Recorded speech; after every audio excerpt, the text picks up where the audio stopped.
Nous allons enchaîner directement avec la troisième et dernière partie du plan de communication commerciale réservé à la stratégie des moyens. Nous l'avons déjà évoqué auparavant. Lorsqu'on parle des moyens, on parle bien entendu dans un premier point des moyens médiatiques qui seront utilisés afin de toucher la cible principale et également le budget qui sera alloué à l'action publicitaire. Et dans un dernier temps, nous allons évoquer la question du calendrier, c'est-à-dire quand est-ce que vous allez lancer votre action publicitaire. Concernant le premier point de la stratégie des moyens qui est relatif aux médias utilisés afin de mener à bien une action publicitaire. Comme vous le savez, les entreprises disposent d'un arsenal de moyens de communiquer sur un produit ou sur une marque. Deux techniques de communication commerciale doivent être soulignées. Il y a ce qu'on appelle les médias, above the line, et les hors médias, below the line. On traitera à l'instant la communication média above the line. La presse en tant que média a des intérêts publicitaires bien déterminés. Il se caractérise déjà par sa périodicité. Vous avez des hebdomadaires, vous avez des journaux quotidiens, etc. Le deuxième intérêt, c'est la fidélité. Il y a des lecteurs fidèles à un titre de presse par rapport à d'autres.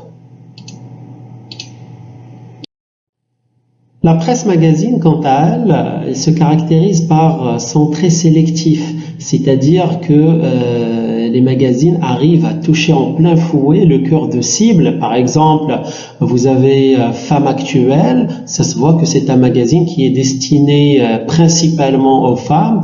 Vous avez Auto Plus Magazine, c'est un magazine qui est destiné principalement à la gente masculine et surtout aux passionnés automobiles ou des personnes qui vont ou qui veulent changer de véhicule. Le deuxième intérêt publicitaire, c'est la qualité du papier utilisé dans les magazines, un papier de très bonne qualité qui incite le lecteur à parcourir les magazines et à lire le contenu de façon beaucoup plus approfondie et bien entendu à conserver le magazine pour une longue durée.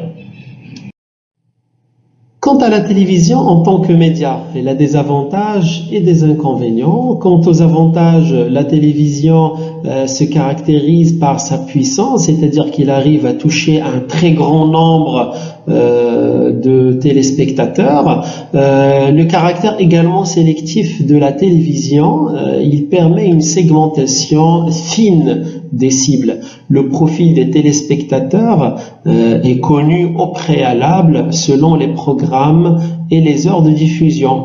Par exemple, en tant qu'entreprise, je veux faire une action publicitaire concernant le produit d'ANAP. Je vais choisir le créneau horaire suivant, mettons 16h30 jusqu'à 19h. C'est le moment où les enfants sont assis devant la télévision en train de regarder les dessins animés. On va les interrompre de temps en temps pour faire la publicité de d'ANAP, d'un biscuit déterminé, etc. Concernant les inconvénients de la télévision en tant que média, c'est qu'il peut causer une sorte de saturation chez le consommateur. On peut résumer ceci à travers la fameuse phrase « trop d'informations tue l'information ». En effet, on est devant la télévision, on est assailli par plusieurs publicités à tel point que notre cerveau est saturé. Deuxième inconvénient, c'est le coût élevé des prestations publicitaires. Si vous choisissez la télévision en tant que média, c'est que ceci va vous coûter trop cher. Nous avons également le fameux phénomène du zapping. Une fois devant la télé, vous êtes assailli, comme nous l'avons évoqué à l'instant, par une pluralité de publicités. Votre cerveau est saturé, donc vous procédez à ce qu'on appelle le zapping. Vous passez d'une chaîne à une autre. Quant à l'intérêt publicitaire de la radio, déjà, il s'agit d'un média qui est peu onéreux par rapport à la télévision à titre d'exemple. C'est un média qui est souple. Les spots publicitaires ont une durée qui varie entre 15 secondes, 1 minute grand maximum. C'est également un média qui est très rapide. Les spots publicitaires sont facilement réalisables avec un coût qui est rationnel et acceptable. La radio est également un média qui est efficace dans le cadre du lancement d'un nouveau produit ou d'une nouvelle marque. C'est-à-dire qu'il va vous permettre de passer vos spots publicitaires tout au long de la journée sans vous coûter vraiment trop d'argent. Dernier intérêt publicitaire de la radio, c'est qu'il permet de toucher des cibles bien précises et ce par catégorie socio-professionnelle. Imaginons vous êtes en voyage, vous mettez votre radio, votre poste radio de la voiture en marche, vous prenez la route à 4 heures du matin et de 4 heures jusqu'à 18 heures.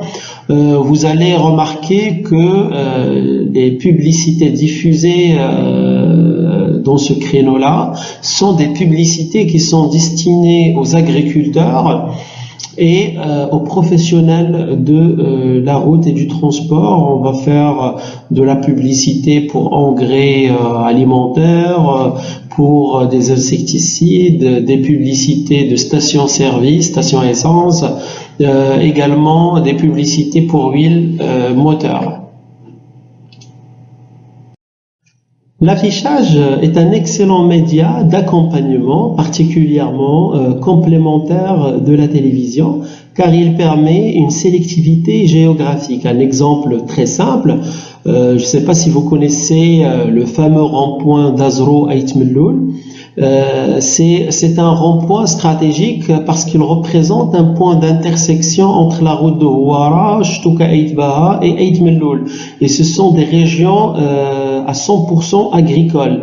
C'est-à-dire que lorsque les agriculteurs paysans vont prendre la route et vont attendre pour longtemps à cause des embouteillages, c'est l'endroit efficace pour mettre des publicités d'engrais, d'insecticides, etc.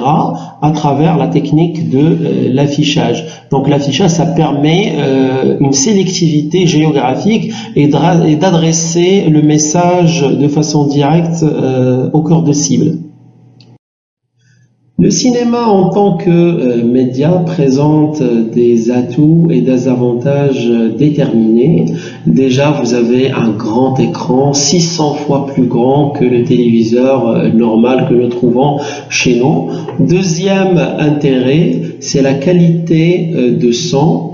Et vous avez également une salle obscure avec des sièges très confortables et vous avez un public attentif vu qu'il est assis dans des sièges parfois en velours et qui les maintiennent très bien et qu'ils attendent avec impatience la projection du film. C'est le moment idéal pour faire la projection de spots publicitaires.